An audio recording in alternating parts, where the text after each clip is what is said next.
Dear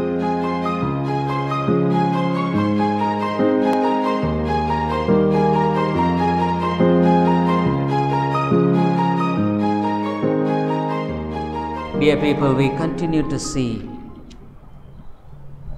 what is the Christian life based on Hebrews 12th chapter 1st verse. எபிரேயர் 12வது அதிகாரம் 1வது வசனத்தை வைத்து கிறிஸ்தவ வாழ்க்கை என்றால் என்ன என்பதை பல வாரங்களாக நாம் சிந்தித்து வருகிறோம். Christian life is the most beautiful and blessed life. கிறிஸ்தவ வாழ்க்கை என்பது மிக ஒரு அழகான ஆசீர்வதிக்கப்பட்ட ஒரு வாழ்க்கை. There we look to Jesus and we are blessed by looking at Jesus alone. இயேசுவை நோக்கி பார்த்து வாழுகிற வாழ்க்கை, அந்த இயேசுவை நோக்கி பார்த்து வாழுகிற வாழ்க்கையின் மூலமாக நாம் ஆசீர்வதிக்கப்படுகிறோம். So we have been seeing the things that we have to leave off. நாம் விட வேண்டிய காரியங்களை குறித்து நாம் பார்த்தோம். And the most important thing, to run patiently, பொறுமையாக ஓடுகிற ஒரு ஓட்டத்தை குறித்து பார்த்தோம். This morning we saw the one who begins and ends the faith. விசுவாசத்தை துவக்கிறவரும் முடிக்கிறவருமானதை குறித்து நாம் பார்த்தோம். Of course, this morning we saw the one who begins the faith in us. இந்த விசுவாசத்தை ஆரம்பிப்பதை குறித்து இந்த காலையில் நம்ம பார்த்தோம். This evening we are going to see the one who finishes the faith in our lives. நம்முடைய வாழ்க்கையை இந்த விசுவாசத்தை முடிக்கிறவரை குறித்து இந்த மாலையில் பார்க்க போகிறோம். Not only he begins, ஆரம்பிக்கிறவர் மாத்திரமல்ல, he finishes it, அதை முடிக்கிறவராக இருக்கிறார். He finishes it victoriously, வெற்றிகரமாக முடிக்கிறவராக இருக்கிறார். So the faith of the beginning and the end is victorious. ஆகவே விசுவாசத்தின் ஆரம்பமும் முடிவுமே வெற்றியுள்ளதாக இருக்கிறது. So we saw this morning how he begins. அவர் எவ்விதமாக ஆரம்பிக்கிற என்பதை குறித்து இந்த காலையில் நாம் பார்த்தோம். Ephesians 2nd chapter 1st verse. எபேசியர் 2வது அதிகாரம் 1வது வசனத்தில், and you had a quicken who had dead in trespasses and sins. அக்கிரமங்களினாலும் பாவங்களினாலும் மரித்தவர்களாயிருந்த உங்களை உயிர்ப்பித்தார். There was a time in which we didn't know anything about the life of resurrection. உயிர்த்தெழுதலின் வாழ்க்கையை குறித்து நாம் அறியாதபடிக்கு காணப்பட்ட அந்த நிலையில், when we were dead in our souls, நம்முடைய ஆத்மாவில் செத்து போனவர்களாக இருந்த பொழுது, God made a tremendous incident of resurrecting the dead soul. ஒரு செத்து போன ஆத்மாவை ஆண்டவர் உயிர்ப்பிக்கிறார். It's a tremendous, dear people. இது மிக ஒரு உன்னதமான ஒரு காரியம். So in a Christian life, who is truly saved, ஒரு உண்மையான ரட்சிக்கப்பட்ட கிறிஸ்தவனுடைய வாழ்க்கையில், you can expect a tremendous change. ஒரு உண்மையான மாற்றத்தை நீங்கள் எதிர்பார்ப்பதில் தவறு இல்லை. Definitely there should be a life of resurrection in the person who is resurrected by God himself. தேவனாலேயே உயிர்ப்பிக்கப்பட்டதனால அந்த மனிதனுடைய வாழ்க்கையில் ஒரு உன்னதமான மாற்றம், a revolutionary change I could say, ஒரு உன்னதமான மறுமலர்ச்சி, a revolutionary change of character and nature. ஒரு சுபாவத்திலும் தன்மையிலும் ஒரு பெரிய மாற்றம். So it should be seen and felt by us, and it should be seen and be revealed before other people as well. இந்த மாற்றம் என்பது நம்முடைய வாழ்க்கையில் நாம் உணர்ந்து அனுபவிக்கிறதாகவும் இருக்கும். அதோடு கூட நம்மளை மற்றவங்க பார்க்குறவங்களும் கூட இந்த உயிர்ப்பித்தலின் குறித்து சாட்சியிடும்படியான காரியமாக இருக்கும். That is the biblical standard of explaining a Christian. ஒரு கிறிஸ்தவன் என்பவனை வேதம் விவரிக்கிறது அதுதாங்க. There is no other scale by which we could estimate. வேறு எதனாலும் நம்ம இதை கணக்கு போடவே முடியாதுங்க. So in Ephesians 1st chapter he says, எபேசியர் 1வது அதிகாரம் 13-14 அவர் சொல்றாரு. In Ephesians 1st chapter 13 and 14, நீங்கள் உங்கள் ரட்சிப்பின் சுவிசேஷமாகிய சத்திய வசனத்தை கேட்டு விசுவாசிகளான போது வாக்குத்தத்தம் பண்ணப்பட்ட பரிசுத்த ஆவியால் அவருக்குள் முத்திரை போடப்பட்டீர்கள். In whom ye also trusted after that ye heard the word of truth, the gospel of your salvation, in whom also after that ye believed, you were sealed with that Holy Spirit of promise. பாருங்க, ஒவ்வொன்றும் ஒரு clear கட்டாக ஆண்டவர் சொல்கிறார். It's a very demarcating statement. ரொம்ப தெளிவாக இதுன்னு சொல்கிறார். நீங்கள் உங்கள் ரட்சிப்பின் சுவிசேஷமாகிய சத்திய வசனத்தை கேட்டு, when you heard God's word, it is God's word, இது தேவனுடைய வார்த்தை.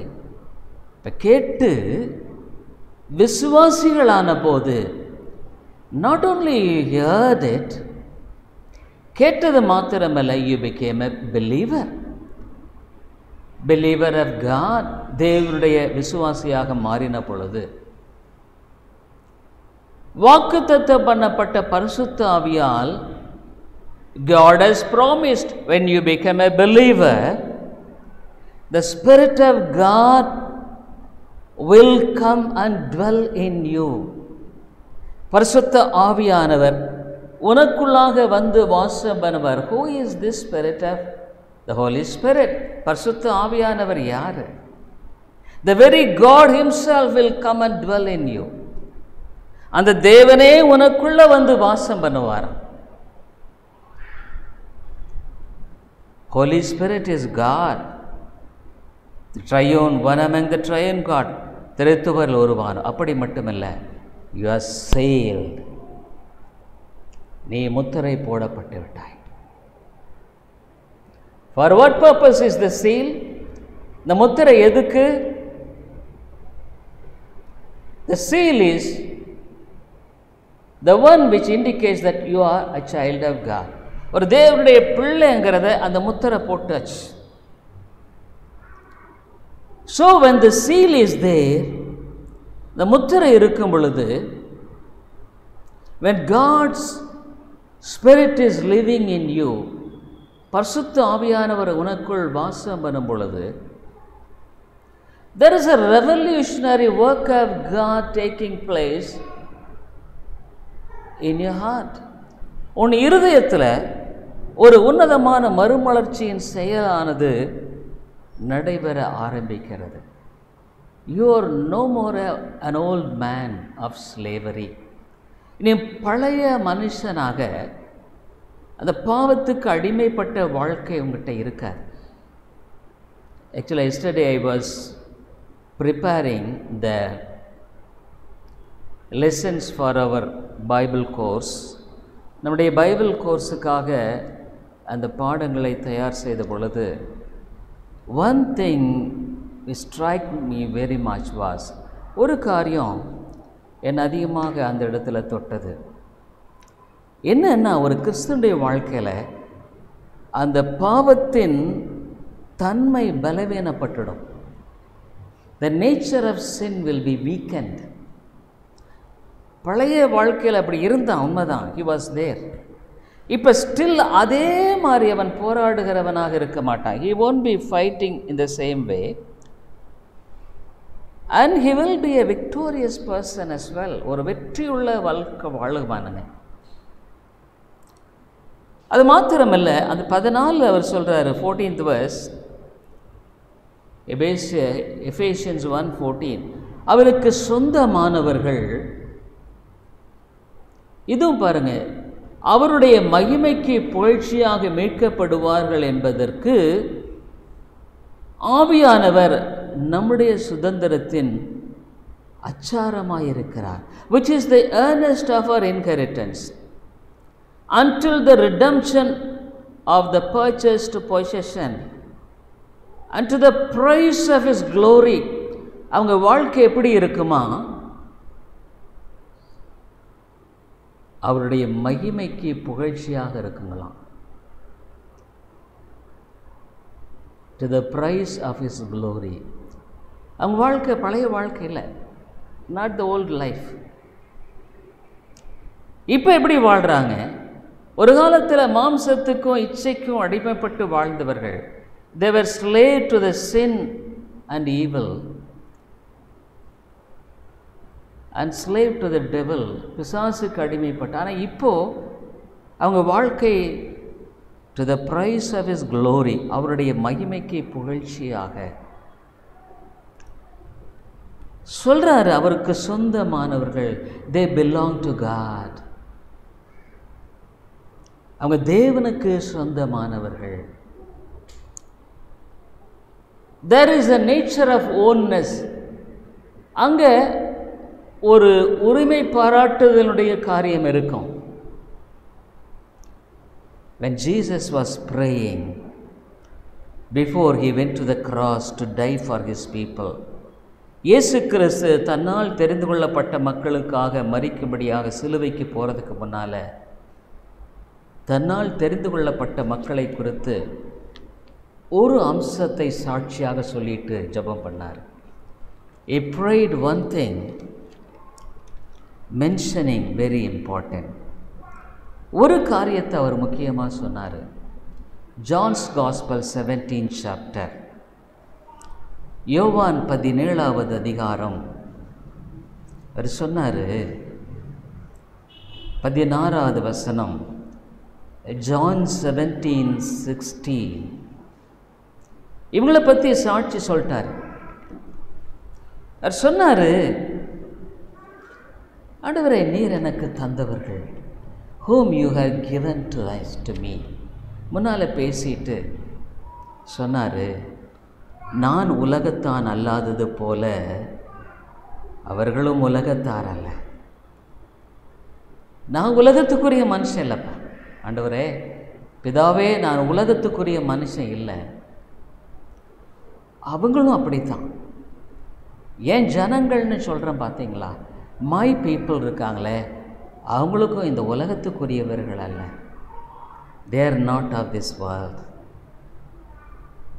நான் இந்த மாலையில் உன்னை பார்த்து நான் நேர்மையாக கேட்குறேன். 2 காரியம் நம்ம பார்த்தோம். 2 things we saw.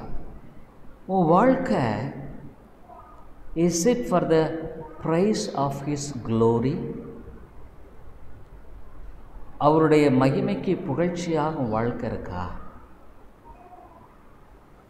Can people glorify God for your life? வாழ்க்கையை பார்த்து இந்த மனுஷ வாழ்க்கைக்காக, ஆண்டவரே, நான் நம்மை துதிக்கிறேன். wherever you are, எங்கே இருந்தாலும் சரி. என்ன நீ you are the child of God, தேவனுடைய பிள்ளை. நீங்கள் எங்கே இருந்தாலும், வேலை செய்கிற இடத்துல you will identify as a child of God. வேலை செய்கிற இடத்துல ஒரு தானுடைய பிள்ளைங்கிறத தான் நீ வெளிப்படுத்துவ. You will never hide it, மறைக்க மாட்டேன். Because the spirit of God in you, உனக்குள்ள வாசம் பண்ணுகிற பரிசுத்த ஆவியானவர் நீ மறைக்கிறதுக்கு உன்னை விடமாட்டார். He will never leave you to hide. You will live wherever you are. நீ எங்கே இருந்தாலும் சரி, வீட்டில் இருந்தாலும் சரி, நீ எங்கே வேலை செய்யறது, you will live as a Christian, ஒரு கிறிஸ்தவனாக. இன்னொன்று சொல்லிட்டாரு, அவங்க உலகத்துக்கானவங்க அல்ல ஆண்டவரே. ஏன்னா இயேசு அவளுக்காக ஜெபிக்கிறார். He prays. John's Gospel 17th chapter 17th verse 17வது அதிகாரத்தில் சொன்னார், 9th verse, நான் அவர்களுக்காக வேண்டிக் கொள்கிறேன். எவர்களுக்காக வேண்டிக் கொள்கிறேன்? நான் உலகத்தான் அல்லாதது போல் அவர்கள் உலகத்தார் இல்லை இல்லைங்களா? அவங்களுக்காக தான் ஆண்டவரை நான் வேண்டிக் கொள்கிறேன். உலகத்துக்கு நான் வேண்டிக் கொள்ளலை. நீர் எனக்கு தந்தவர்களுக்காக வேண்டிக் கொள்கிறேன். அவர்கள் உம்முடையவர்களாயிருக்கிறார்கள். ஆண்டவரே, நீர் உலகத்தில் எனக்கு தந்தீரே, அவர்களுக்காக மட்டும்தான் நான் வேண்டிக் கொள்கிறேன். So Jesus prayer even today is only for his people. அவருடைய பிள்ளைகளுக்கு மாத்திரம்தான் ஆண்டவர் இன்றைக்கும் ஜெபிக்கிறார். நாட் ஃபார் ஆல் பீப்புள், எல்லாத்துக்காக ஜெபிக்கிறதில்லை. Even he came and died on the cross only for the elect, whom who are chosen. யாரெல்லாம் தெரிந்திருக்கிறார் அவளுக்காக மாத்திரம்தான் அவர் இந்த உலகத்தில் மரித்தார். மற்றவர்களுக்காக அவர் மரிக்கலை. He didn't die for the whole world. உலகத்துக்காக மரிக்கவில்லை, உலகத்தின் எல்லார் மக்களுக்காக மரிக்கலை. இப்போ யாருக்காகலாம் மரித்தாரோ, for whom he died, they will all live a glorious life in this world. இந்த உலகத்தில் ஒரு மகிமைகரமான வாழ்க்கை வாழுவார்கள். For whom he died, they will have victory in their lives. அவங்க வாழ்க்கையில் வெற்றி இருக்கும். They will have a life of joy in Christ. கிறிஸ்துவுக்குள் ஒரு சந்தோஷமுள்ள ஒரு வாழ்க்கை இருக்கும். ஏன்னா ஆண்டவர் அவங்களில் மாத்திரம்தாங்க கிரியேட் செய்வார். God will work only in the lives of people whom he has chosen. அப்போ மற்றவங்க, what about others? Many Christians, அநேக கிறிஸ்தவர்கள், many people who pray, ஜெபிக்கிறவர்கள், many people who read the Bible, வேதத்தை வாசிக்கிறவங்க, many people who are preachers, even பிரசங்கிக்கிற பிரசங்கிமார்கள், many people who do his ministry, அவருடைய ஊழியத்தை செய்கிறவர்கள், Jesus is not praying for them. அவர்களுக்காக இயேசு ஜெபிக்கிறதே இல்லை. So if you are not chosen, Jesus is not praying for you. நீ தெரிந்து கொள்ளப்படாத ஆத்துமாவாக இருந்தால் இயேசு உனக்காக ஜெபிக்கவில்லை, ஜெபிக்க மாட்டார். He won't pray. ஏன்னு கேட்டால், உன்னுடைய வாழ்க்கையில் அவர் அந்த நற்கிரியை ஆரம்பிச்சிருந்தாருன்னா, உன்னை உயிர்ப்பித்திருந்திருப்பாரானா, if he would have revived you, he will continue to work in you. அவர் தொடர்ந்து உன்னை கிரியை செய்வார். Your life would have been changed. உன் வாழ்க்கையை மாற்றப்பட்டு இருக்கும். Your life will be revolutionized. ஒரு மாற்றம் ஏற்பட்டிருக்கும். You will have a desire for God. தேவனுக்காக வாழுகிற வாழ்க்கை உனக்குள்ளே இருக்கும். You won't be ஒரு சைடு உலகம், இன்னொரு சைடு கிறிஸ்து, ஒரு பக்கம் உலகம், இன்னொரு பக்கம், one side Christ and us the world. No dear people. இல்லைங்க. அதனால தான் ஆண்டு சொன்ன, கேட்டின் மகன் கெட்டு போனானே இல்லாமல் வேறு ஒருத்தரும் கெட்டு போகலை, ஒருத்தரும் கெட்டு போகல. ஐ சேவ் தம் ஃபுல்லி. அவங்கள முழுக்க நான் ரட்சித்துட்டேன். இந்த உலகத்தில் ஒருவேளை ஒரு 50 கோடி பேர், 59,675 பேர்னா அவ்வளவுதான் ஆண்டவர். 75 பேர் தான் ரட்சிக்கப்படுவார்கள், மீதி ரட்சிக்கப்பட மாட்டார்கள். அவர்களே கேட்கலாம், அப்போ நான் உன்னை நீ ஆராய்ந்து பார்க்கணும்னு பைபிள் சொல்லுது. You must examine. You must examine. அப்போ நான் ஆண்டவரால் தெரிந்து கொள்ளப்பட்ட மனுஷனா? ஏன்னா வேதமும் சொல்லுது, அப்பா நீ ஏதோ ஆண்டவரை நம்புறன்னு வாழ்ந்துட்டு இருக்காத. Don't live that you believe Jesus. 2 Peter 2 பேதுருல நீ இதில் ஜாக்கிரதையாக இருப்பா. Be careful. 2 Peter 10th verse, 2 பேதுரு 1வது அதிகாரம் 10வது வசனம். ஆகையால் சகோதரரே, உங்கள் அழைப்பையும் தெரிந்து கொள்ளுதலையும் உறுதியாக்கும்படி ஜாக்கிரதையாக இருங்கள். இன்னைக்கு எத்தனையோ காரியங்களில் நம்ம ஜாக்கிரதையாக இருக்கிறோம். we are very careful in so many things. we are careful in money. பணத்தில் ஜாக்கிரதையாக இருக்கிறோம். we are careful. Suppose if the government gives a job to a person, அரசாங்கம் ஒரு வேலையை கொடுக்குமானா, if there is good salary, நல்ல சம்பளம் இருக்குமானா, you'll be careful.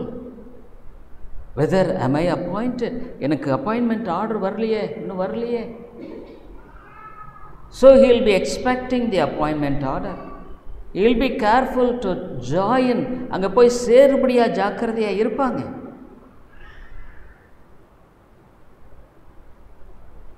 dear people, ஆண்டவரால் தெரிந்து கொள்ளப்பட்டவர்களுடைய ஒரு அடையாளம், one sign of being chosen, they will be diligent to confirm it.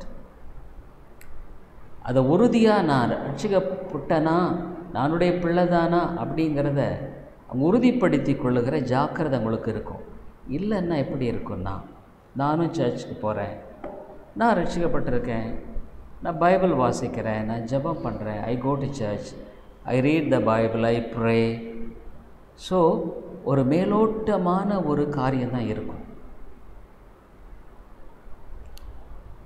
ஆனால் நீ உண்மையாக ரட்சிக்கப்பட்டிருந்தீன்னா உன்னுடைய வாழ்க்கையில் அவர் உன்னில் ஆரம்பித்தார் பார்த்தீங்களா, அந்த மறுமலர்ச்சி, அந்த உயிர்ப்பித்தல், the revolutionary change in you, ஒவ்வொரு நாளுமே உன்னோடு அவர் இடைப்படுவார். Every day he will speak to you, convict you. பிலிப்பியர் 1:5 என்ன சொல்லப்படுகிறது? Philippians 1:5, உங்களில் நற்கிரியை தொடங்கினவர் அதை இயேசு கிறிஸ்துவின் நாள் பரியந்தம் முடிய நடத்தி வருவார். அவ்வளோதான் சொல்கிறார். உன்னில் அவர் அந்த ரட்சிப்பை ஆரம்பித்திருப்பாரானா, உன்னுடைய வாழ்க்கையில்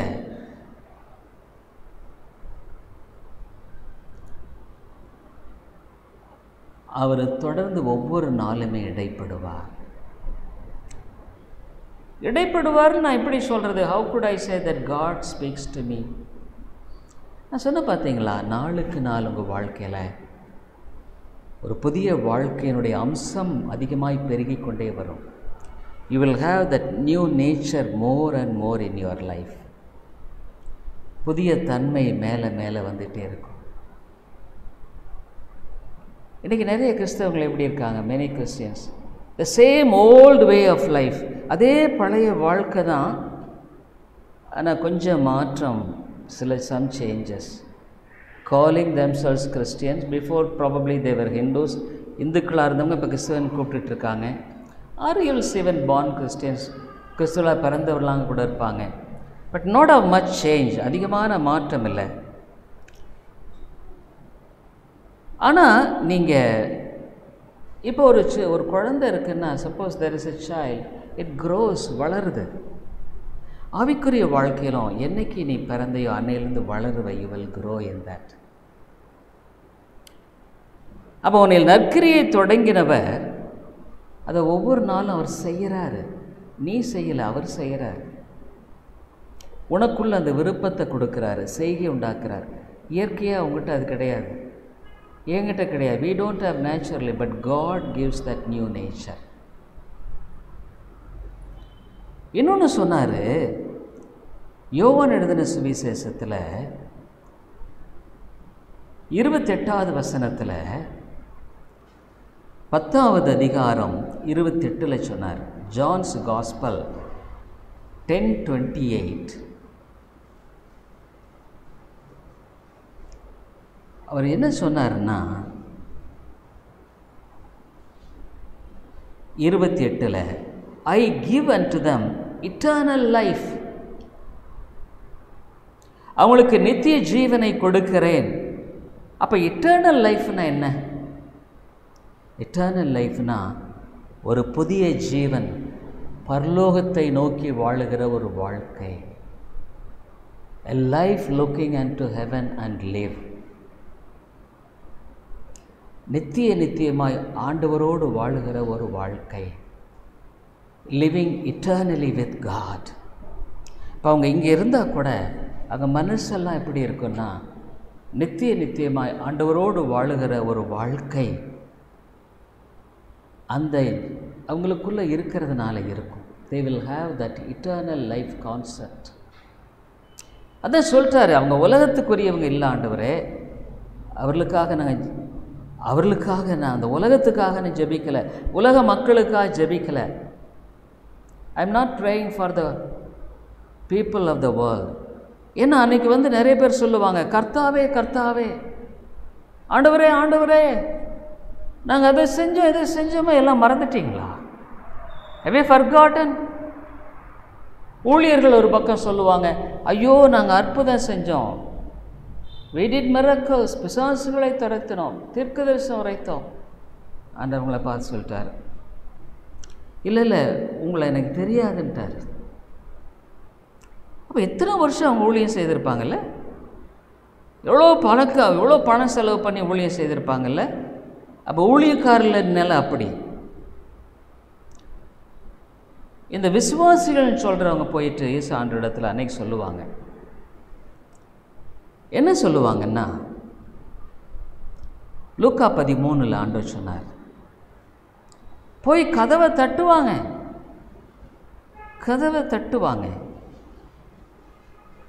அவங்க தட்டு என்ன சொல்லுவாங்க? லூக்கா 13வது அதிகாரத்தில் 25வது வசனத்தில் 25, வீட்டெஜமான் எழுந்து கதவை பூட்டின பின்பு நீங்கள் வெளியே நின்று ஆண்டவரே ஆண்டவரே எங்களுக்கு திறக்க வேண்டும் என்று சொல்லி கதவை தட்டும்போது பிரதியுத்தரமாக நீங்கள் எவ்விடத்தாரோ உங்களை அறியேன். When once the master of the house is risen up and then has shut up to the door, he began to stand without and knock. Lord, Lord, open unto us. ஆண்டவரே ஆண்டவரே, கடவுளே கடவுளே, நாங்கள் சர்ச்சுக்கு போனோமே, நாங்கள் விசுவாசிகள் ஆனமே, ஞானஸ்நானம் பெற்றோமே, சபையுடைய விசுவாசிகள் அங்கத்துவமானமே. அவங்க இன்னொன்று சொன்னாங்க, ஆண்டவர் சொன்னார், நீங்கள் எவ்விடத்தார எனக்கு தெரியாதுப்பான்ட்டார். அப்புறமேல்ட்டு அதுக்கு பதில் சொன்னாங்க 26வது வசனத்தில், அப்பொழுது உம்முடைய சமூகத்தில் போஜனம் பண்ணினோமே ஆண்டவரே, உங்களோட உட்காந்தே நாங்கள் சாப்பிட்டோமே, மறந்துட்டீங்களா?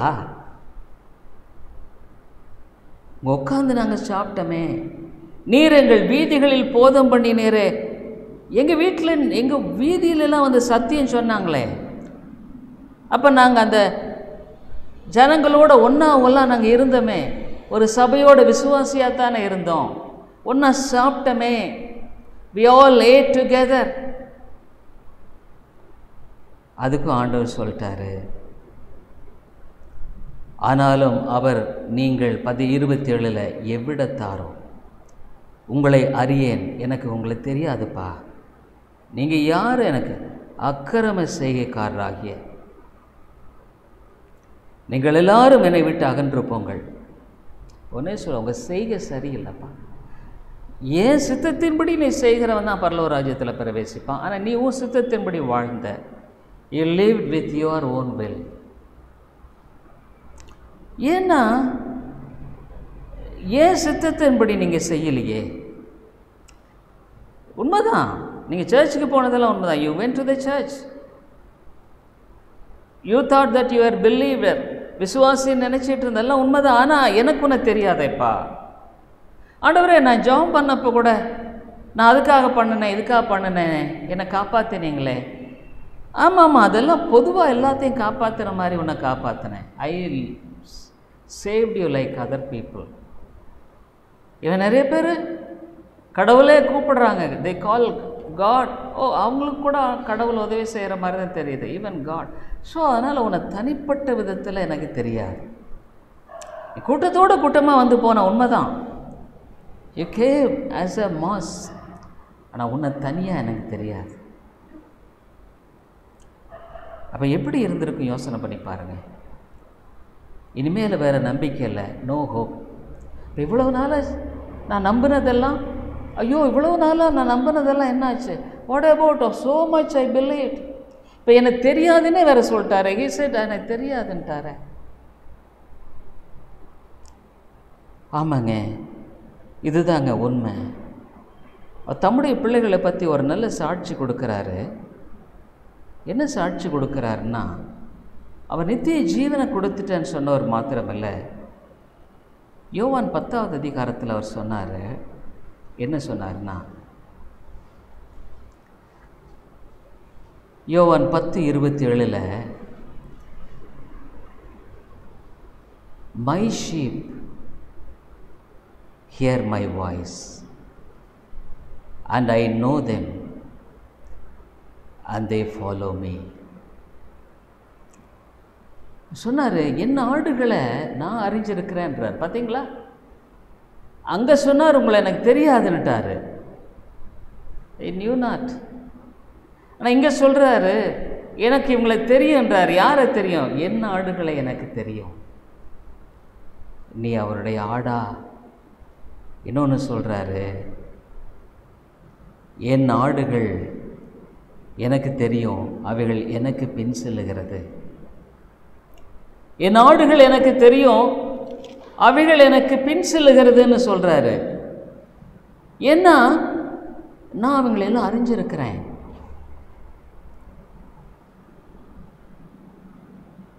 அவங்களுக்கு நித்திய ஜீவனை கொடுத்திருக்கிறேன். அவர் சொல்லிட்டாரு, என்ன ஒவ்வொரு நாளும் அவங்கள நான் தான் வழி நடத்திட்டு போனேனே. ஒவ்வொரு நாளும் அவங்கள வழி நடத்தினேனே. ஐ guided them every day.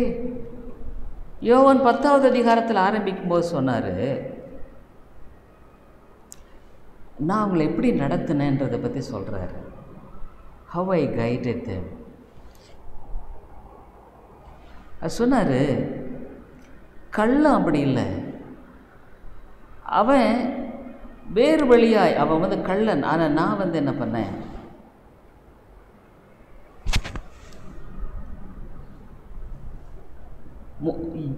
John 10:3 வாசலை காக்கிறவன் அவனுக்கு திறக்கிறான். அந்த ஆட்டு மந்தையை காக்கிறவன் வாசலை திறக்கிறான்.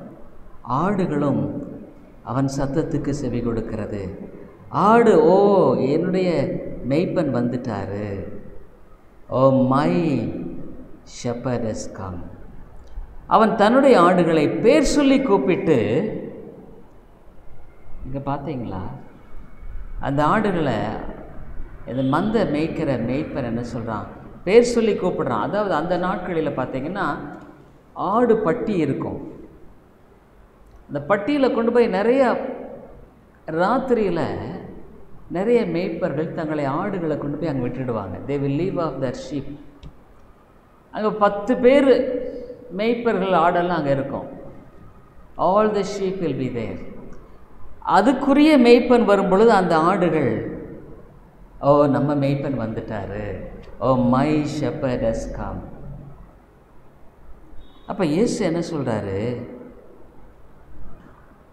அந்த ஆடுகள் அவன் சத்தத்துக்கு செவி கொடுத்து, அவன் தன்னுடைய ஆடுகளை பேர் சொல்லி கூப்பிட்டு அவன் கூப்பிடுவான், வா வா. அது ஒருவேளை அங்கே ஏதாவது ஒன்று தண்ணி குடிச்சிட்டு இருந்தால் கூட கம் கம் சொல்லிட்டு ஆடுகளை பேர் சொல்லி கூப்பிட்டு அவைகளை வெளியே நடத்தி கொண்டு போகிறான். வெளியே கொண்டு போயிட்டு 4வது வசனத்தில் அவன் தன்னுடைய ஆடுகளை வெளியே விட்ட பின்பு அவைகளுக்கு முன்பாக நடந்து போகிறான். ஏன்? ஆடுகளை பாதுகாக்கணும் இல்லைங்களா? அவன் வழிகாட்டணும் இல்லைங்களா? ஆகவே அவன் முன்னால் போய் நின்றுடுவான். முன்னால் நின்றுட்டு ஆடுகள் அவன் சத்தத்தை அறிந்திருக்கிறபடியால் அவனுக்கு பின் செல்லுகிறது. மேய்ப்பனை பின்னால் செல்லுகிறது. அம்மையால் இதுதாங்க கிறிஸ்தவ வாழ்க்கை. This is Christian life. அப்போது இந்த நிறைய பேர் இயேசுவினிடத்தில் வந்தாங்க. Many people came to Jesus. அவங்கள பார்த்துட்டு ஒன்று சொல்லிட்டாரு. பரிசேயர் சதுசேயர்லாம் வந்தப்போ அவங்கள்ட்ட பார்த்து ரொம்ப தெளிவாக சொல்லிட்டாரு. He told it very plainly. 26வது வசனம் யோவான் 10:26.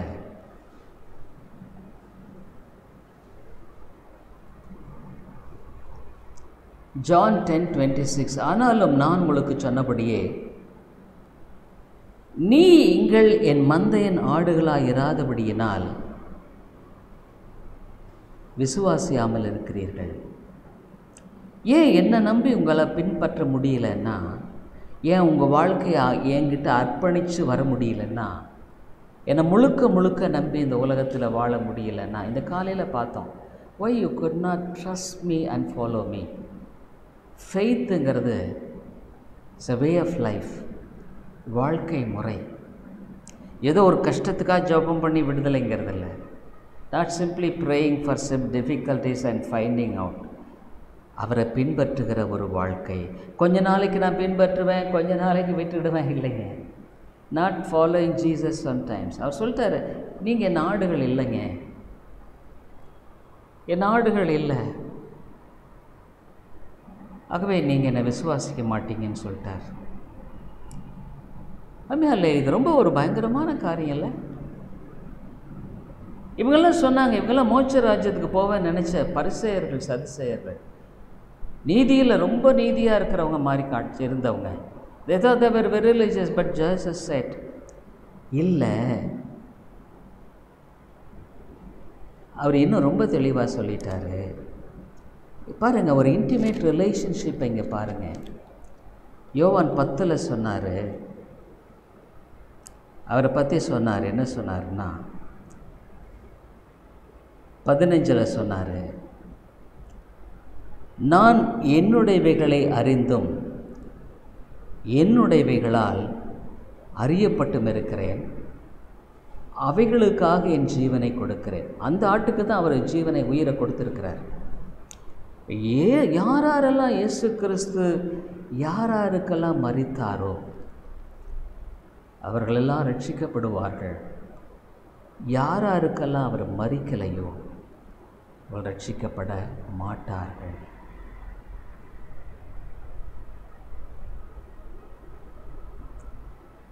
அதனால தான் சொன்னார், யாரை முன்குறிச்சாரோ அவர்களை அழைக்கிறார், நீதிமான்களாக்கிறார், மகிமைப்படுத்துகிறார். அப்போ இந்த யோவானில் தெளிவாக சொல்லிட்டார். இப்போ என்னுடைய ஆடுகள் இவங்கெல்லாம் என்னுடைய ஆடுகள், இவங்களெல்லாம் என்னுடைய ஆடுகள் இல்லைன்ட்டார். யோவான் 17 அப்படி தான் அது ஜெபம் பண்ணார். ஆண்டவரே, உலகத்தில் இருக்கிற எல்லா மக்களுக்கு அவங்க கஷ்டம் தீரணும், அவங்க பாடெல்லாம் தீரணும், த டிஃபிகல்ட்டி ஷுட் பி ரிமூவ்ட். அப்படி இயேசு ஜெபம் பண்ணவே இல்லை. ஏன்னு கேட்டால், அவங்களுக்காக என்ன நான் கொடுக்குறேன், என் ஜீவனை கொடுக்கிறேன். சொல்லிட்டாரு. 6வது வசனம் பாருங்க, நீர் உலகத்தில் தெரிந்தெடுத்து எனக்கு தந்த மனுஷருக்கு உம்முடைய நாமத்தை வெளிப்படுத்தினேன். எல்லாத்துக்கும் நான் வெளிப்படுதலை, நீர் யாரை முன்குறித்தாரோ அவர்களுக்கு மட்டும்தான் நான் வெளிப்பட்டேன். அவர்கள் உம்முடையவர்களாக இருந்தார்கள், அவர்களை எனக்கு தந்தீர், அவர்கள் உம்முடைய வசனத்தை கை கொண்டிருக்கிறார்கள். அவங்கள பற்றி என்ன சாட்சி சொன்னார்னா, அவங்க என் வசனத்தை பிடிச்சிட்ருக்காங்க, அதன்படி வாழ்கிறாங்க.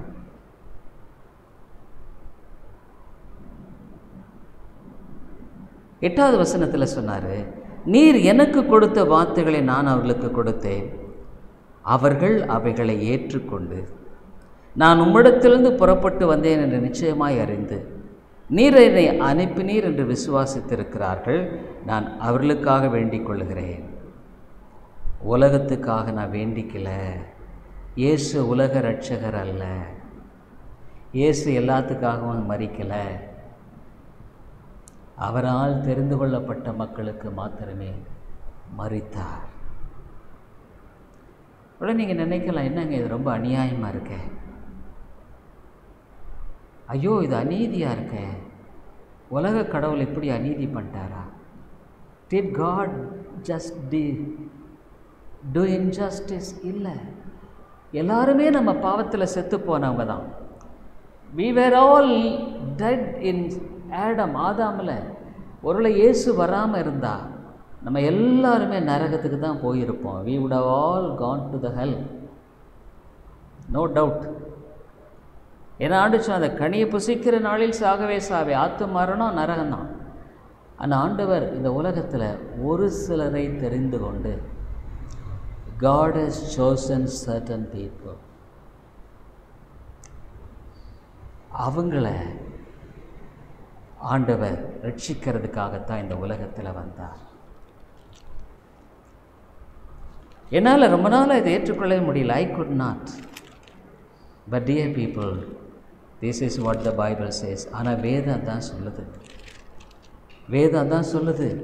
அப்போ நீ என்ன யோசிக்கணும், அப்போ நான் ஆண்டவரால் தெரிந்து கொள்ளப்பட்ட பிள்ளை தானா? ஆனால் நான் ஆண்டுடைய பிள்ளையா? நான் பல நிகழ்வு சொல்லலாம். ஆண்டுடைய பிள்ளையாக இருந்தால் நீ உன் வாழ்க்கையில் அவருடைய மந்தையின் ஆடாக இருப்ப. You will be the sheep of his shepherd. அவர் சத்தத்துக்கு செவி கொடுப்ப. You will hear his voice. நீ உலகத்துக்கும் ஆண்டவருக்கும் அந்த மாதிரி நடக்க மாட்டேன். உன்னை அவர் அறிஞ்சிருப்பார். அவைகளை நான் அறிந்திருக்கிறேன், அவைகளால் அறியப்பட்டிருக்கிறேன். நீ அன்னைக்கு போய் சொல்லி ஆண்டவரே ஆண்டவரேன்னு கூப்பிடுவேன். அப்போ ஆண்டவங்களை என்னை அறியேன்னு சொல்லிட்டுவார். ஆண்டவர் உம்மோட சாப்பிட்டமே, உம்மோடு கூட நாங்கள் ஊழியத்தில் விருதியிலெல்லாம் இருந்தோமே, உங்களை அறியேன். இந்த உலகத்துக்கு ஆண்டவர் தெரியாது, இயேசுவை தெரியாது. இந்த உலகத்துக்கெல்லாம் என்ன தெரியும்? இந்த உலகத்தினுடைய மேன்மை தான் தெரியும். இந்த வேர்ல்டு வில் நோ, நான் பணம் நிறையா சம்பாதிக்கணும், நான் அதை பண்ணணும், இதை பண்ணணும், ஐ மஸ்ட் லீவ் திஸ். இந்த உலகம் என்ன நினைக்கும்? இந்த உலகம் இன்றைக்கி நம்ம என்ன பார்க்குறோம்? இன்றைக்கி அரசியல் எலெக்ஷனுக்காக போராடுறாங்க, இப்படியாவது ஜெயிச்சிடணுமே. The all politicians fight, oh I must win, oh I must have 2 houses 3 houses, 2 வீடு 3 நிலம், அது வேணும் இது வேணும் அது. ஆனால் நீ சாகும் பொழுது, when you die, அதுவும் தெரியும் நமக்கு, நம்ம மரிக்கும்போது ஒன்றுமே கொண்டு போகிறதாலும் தெரியும். ஆனால் இரவு பகலை உழைக்கிறாங்க ஜனங்க. ஆனால் ஆத்மாவுக்காக நீ உழைக்கலை. You didn't live for your soul. அதனால தான் பாருங்கள், இந்த வசனத்தை பாருங்கள். 1 யோவான் 3வது அதிகாரத்தில் அவர் சொன்னார். 1 யோவான் 3வது அதிகாரத்தில் 1வது வசனம், நாம் தேவனுடைய பிள்ளைகள் என்று அழைக்கப்படுவதனாலே பிதாவானவர் நமக்கு பாராட்டின அன்பு எவ்வளவு பெரிதென்று பாருங்கள். யோசனை பண்ணி பாருங்க. நம்ம பிள்ளைன்னு சொல்லிட்டார் அவர். எனக்காக இயேசு மரித்தார். அந்த சிலுவையெல்லாம் பார்க்கும் பொழுது, ஐயோ நான் இன்னைக்கு மத்தியானம் உட்காந்து இயேசுவின் சிலுவையை பற்றி சிந்தித்தேன். இன்னைக்கு நான் மார்க்ஸ் காஸ்பல் காலையிலிருந்து மார்க் எழுதின சுவிசேஷத்தை நான் வாசித்தேன். ஐ ஹர்ட், கேட்டேன். இல்லை பார்த்தா இயேசு கிறிஸ்து இந்த உலகத்தில் அவரை துப்பி வேலைக்காரன் கூட அவருடைய கன்னத்தில் அறையிறானுங்க. வேலைக்காரன் கூட இயேசுவின் வானத்தையும் பூமியும் படைத்த அந்த ஆண்டவர் கன்னத்தை காட்டுறாரு. வேலைக்காரன் கூட அவரை கன்னத்தில் அறையலாம். அவ்வளவு கேவலமாக அவர் இந்த உலகத்தில் பாடுபட வேண்டியது அவசியம் என்ன? Why should he suffer? Pavul அதான் சொன்னார், என்னில் அன்பு கூர்ந்து எனக்காக இந்த தெய்வம் உயிரியை கொடுத்ததே, அவருக்காக நான் வாழ்கிறது தான் எனக்கு இனிமேல். The God who gave himself, I will live for him. அவருக்காக வாழுவேன். நீ செய்கிற தியாகமெல்லாம் ஒன்றுமே இல்லை. அவருக்காக உன் காலம், நேரம், செலவு எல்லாத்தையுமே நீ கொடுத்து நீ வாழுவ.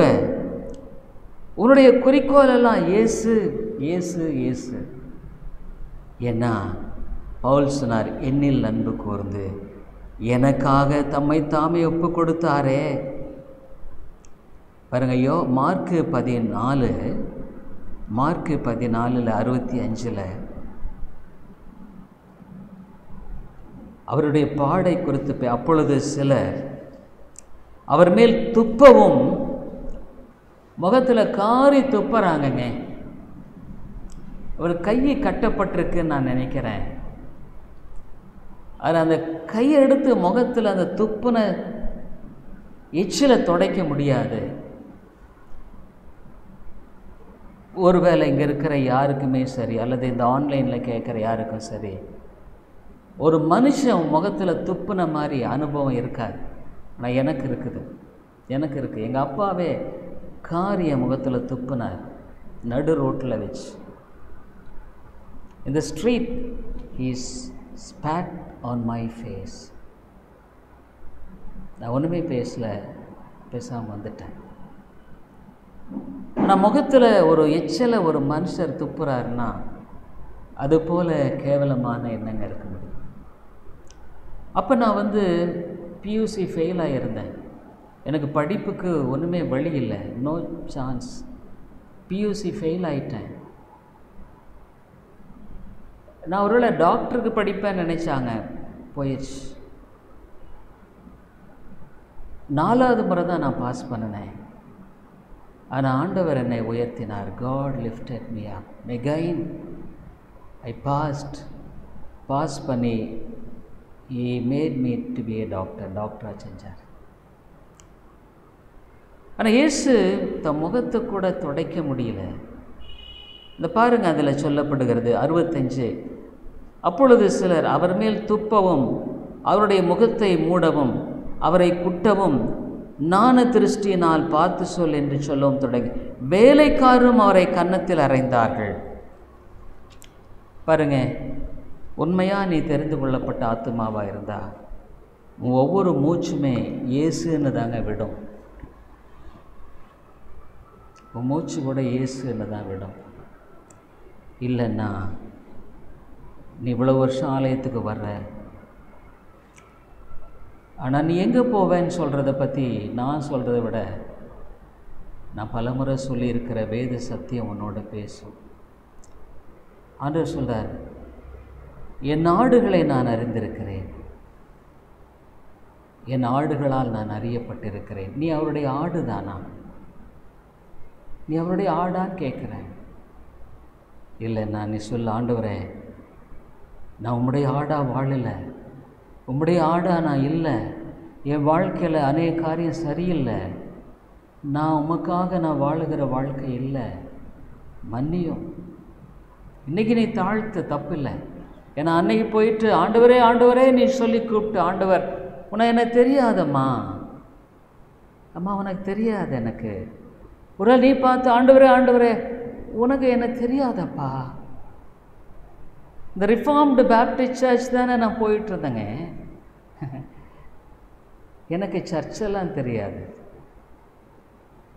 என் ஆடு எனக்கு தெரியும். I know my sheep. என் ஆடுகளை நான் அறிந்திருக்கிறேன், அவைகள் எனக்கு பின் செல்லுகிறது.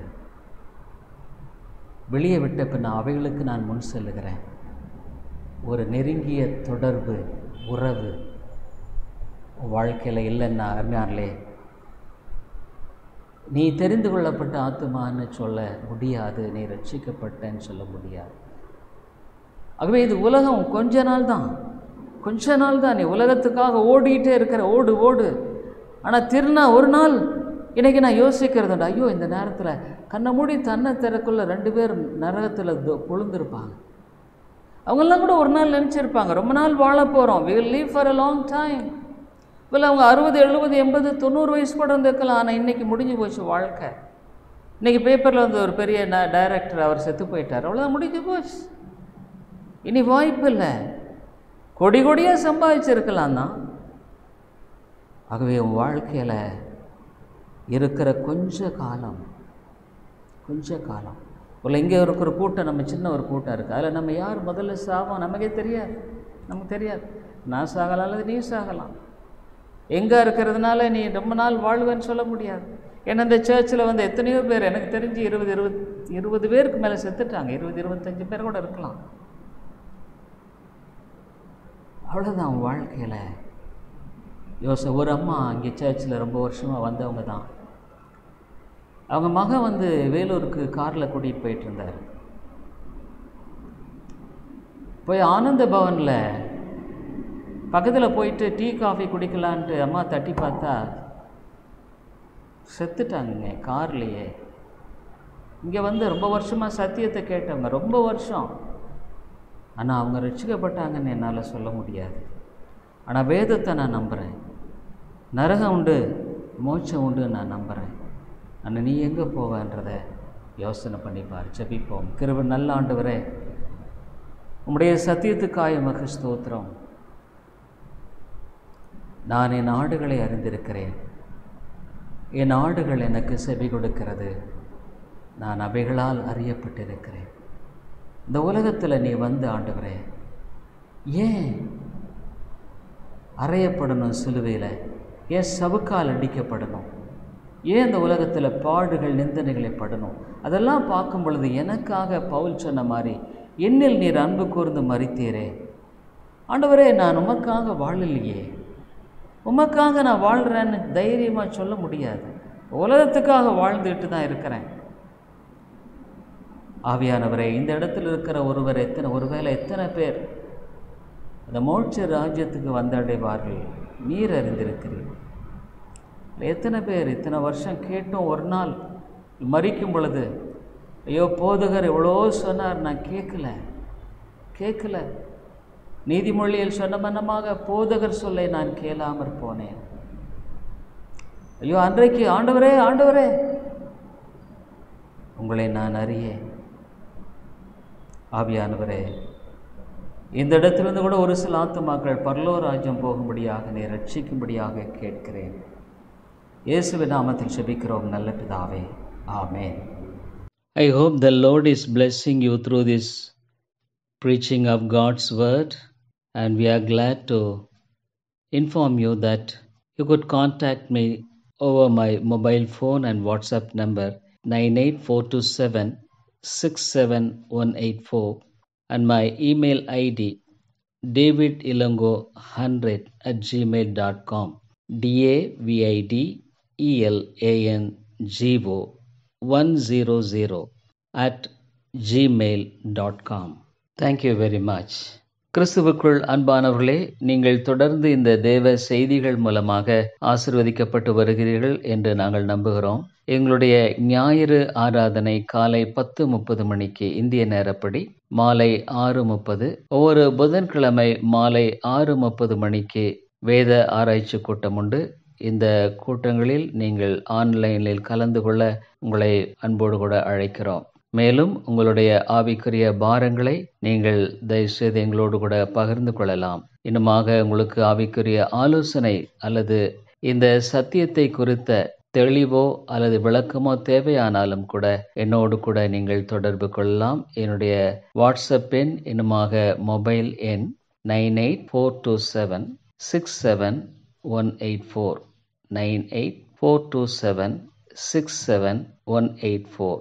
இன்னுமாக நீங்கள் இமெயிலில் தொடர்பு கொள்ள வேண்டுமானால் என்னுடைய இமெயில் ஐடி davidilongo100@gmail.com davidElango100@gmail.com.